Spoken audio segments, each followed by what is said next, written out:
Welcome back to our channel மாணக்கராசிரியர். இன்றைக்கி இந்த வீடியோவில் நம்ம என்ன இன்ஃபர்மேஷன் பார்த்தோம் பார்த்தீங்கன்னா, நேற்றைய தினம் 11ஆம் வகுப்பு மாணவர்களுக்கு பொதுத் தேர்வு ரத்து அப்படிங்கிற மாதிரி தமிழக அரசு ஒரு அரசாணை கொடுத்துருந்தாங்க.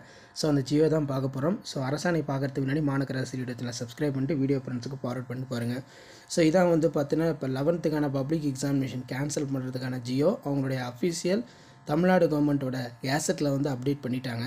பள்ளிக்கல்வி தமிழ்நாடு மாநில கல்விக் கொள்கை 2025 செயல்படுத்தும் விதமாக 2025-26ஆம் கல்வியாண்டு முதல் மேல்நிலை முதலாம் ஆண்டுக்கான அரசு பொதுத் தேர்வு ரத்து செய்தல் மற்றும் மதிப்பெண் சான்றிதழ் வழங்கும் முறையினை மாற்றி அமைத்தல். ஸோ +1 பப்ளிக் எக்ஸாம் கேன்சல் பண்ணிட்டா +1க்கான மார்க் ஷீட் இருக்காது.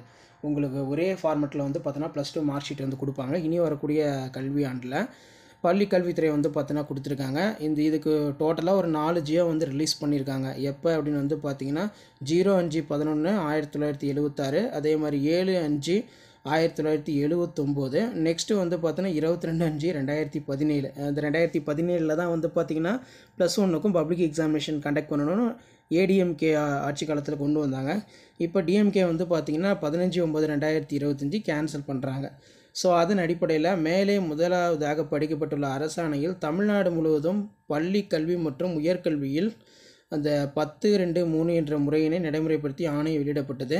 மேலே இரண்டாவது படிக்கப்பட்ட அரசாணையில் மார்ச் 1980 முதல் மாநில அளவில் மேல்நிலை 2ஆம் ஆண்டிற்கான பொதுத் தேர்வு நடத்திட ஆணை வழங்கப்பட்டது.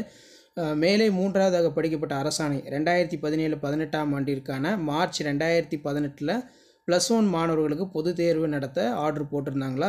அதே மாதிரி மேலே நான்காவதாக படிக்கப்பட்டுள்ள கடிதத்தில் பள்ளி கல்வி இயக்குனர் மாணவர்களோட நலன் கருதியும் பொதுத் தேர்வு தொடர்பான எவ்வித பதற்றங்களும் இல்லாமலும் மேல்நிலை கல்வியினை உறுதியுடன் அவர்கள் கற்பதற்கு தமிழ்நாடு மாநில கல்விக் கொள்கை 2025 செயல்படுத்தும் விதமாக 2025-26ஆம் கல்வியாண்டு முதல் மேல்நிலை முதலாம் ஆண்டிற்கான அரசு பொதுத் தேர்வு ரத்து செய்யப்பட்டு ஆணை வழங்கப்படுகிறது. தமிழ்நாடு மாநில கல்விக் கொள்கை 2025 செயல்படுத்தும் விதமாக கீழ்கண்ட அரசு ஆணை வெளியிடப்படுகிறது. இதில் 2025-26ஆம் கல்வியாண்டு முதல் மேல்நிலை முதலாம் ஆண்டிற்கான அரசு பொதுத் தேர்வு ரத்து செய்யப்படுகிறது அப்படிங்கிற மாதிரி இதில் மென்ஷன் பண்ணியிருக்காங்க. நெக்ஸ்ட்டு பார்த்தோன்னா இதில் என்னென்ன சொல்லியிருக்காங்க அப்படின்னு பார்த்தீங்கன்னா, 2025-26ஆம் கல்வியாண்டு முதல் 11ஆம் வகுப்பில் பயிலும் மாணவர்களுக்கு 2017-18ஆம் கல்வியாண்டிற்கு முன்னர் இருந்த நடைமுறையினை பின்பற்றி தேர்வு நடத்த வேண்டும். அதாவது ஸ்கூல் லெவலில் பார்த்தீங்கன்னா ஆனுவல் எக்ஸாம் நடத்துவாங்க. 2025-26ஆம் கல்வியாண்டிலிருந்து மேல்நிலை முதலாம் ஆண்டு பயிலும் மாணவர்களுக்கு ஒருங்கிணைந்த மதிப்பெண் சான்றிதழ் வழங்கும் முறையினை மாற்றி 12th மார்க் ஷீட் மட்டும்தான் இனிமேல் இருக்கும். 12ஆம் வகுப்பு மதிப்பெண்கள் மட்டுமே உள்ளடங்கிய மதிப்பெண் சான்றிதழ் வழங்கும் முறை நடைமுறைப்படுத்தப்படுகிறது, அனுமதி வழங்கப்படுகிறது. மேலும் ஏற்கனவே 11ஆம் வகுப்பு பொதுத் தேர்வில் தோல்வியுற்ற மாணவர்களுக்கு மட்டும் மேல்நிலை முதலாம் ஆண்டிற்கான அரசு பொதுத் தேர்வினை அடுத்த 5 ஆண்டுகளுக்கு அதாவது மார்ச் 30ஆம் தேதி வரையில் தொடர்ந்து நடத்திட அரசு தேர்வுகள் இயக்குனர் ஆர்டர் போட்டிருக்காங்க. ஸோ இதான் அப்டேட்டு. ஷேர் பண்ணிட்டு பாருங்கள், சப்ஸ்கிரைப் பண்ணிட்டு பாருங்கள். தேங்க்யூ.